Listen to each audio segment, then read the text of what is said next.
In most presidential elections, pundits talk about the October surprise, the last-minute news story that can change the trajectory of an election. But this year, the biggest shift took place in July, when President Joe Biden announced he was stepping aside, allowing for Kamala Harris to become the Democratic nominee. One significant way this changed things on the ground is in voter enthusiasm. And as we just discussed, the latest Marquette poll shows enthusiasm is higher among Democrats than Republicans.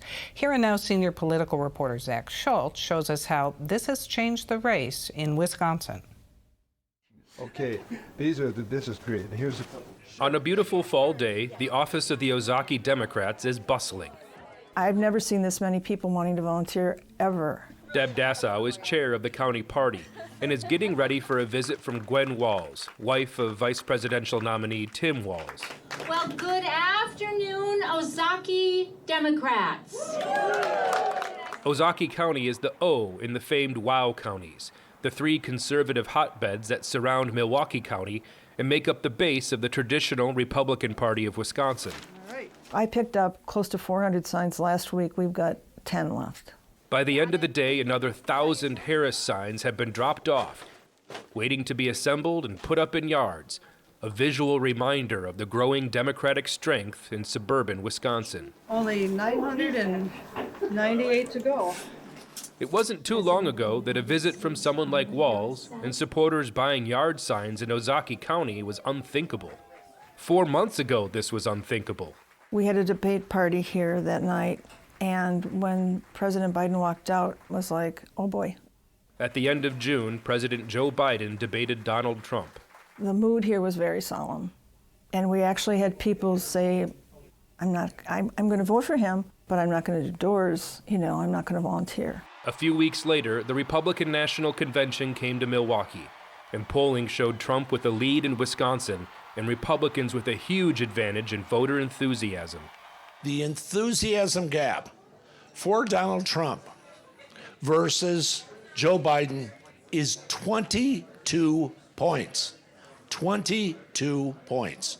By the end of the week, Brian Schimming, the chairman of the Republican Party of Wisconsin, was warning delegates not to be overconfident about a Trump win. It's not just rhetoric. It affects the way we run our parties, the way we volunteer, the way we run door-to-door programs. It affects everything.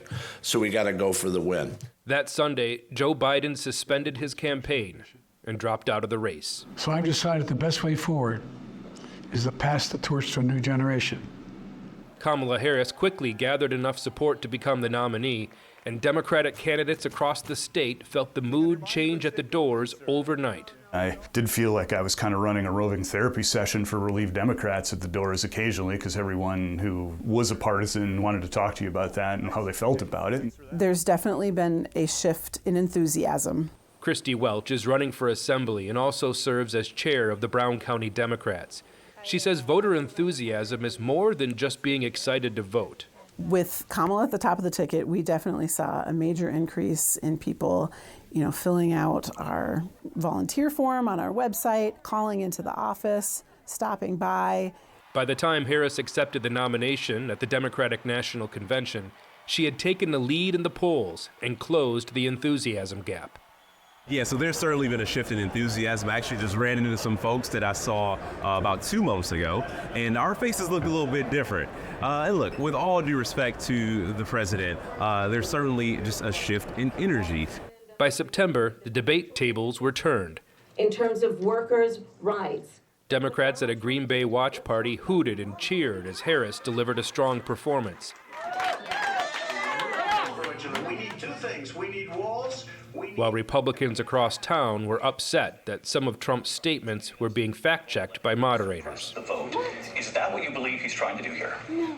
The next week, Harris was in Madison. It's great to be back in Madison! Encouraging her supporters to volunteer, trying to turn enthusiasm into action. The election is basically here. It's basically here, and we have work to do. To energize, to organize, and to mobilize, and to remind everyone, your vote is your voice.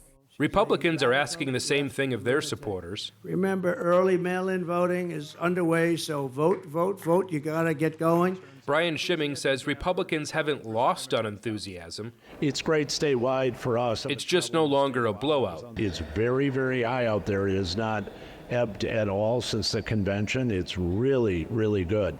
The Democrats have to make up for lost time.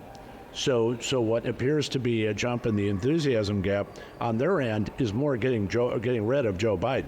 On Election Day, an enthusiastic vote counts just the same as a reluctant vote.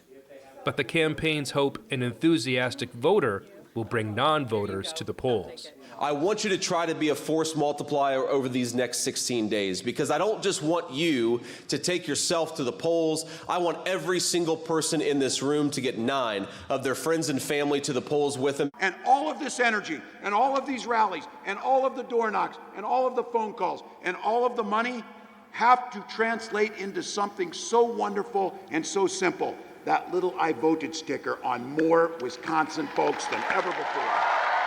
Reporting from Madison, I'm Zach Schultz for Here and Now.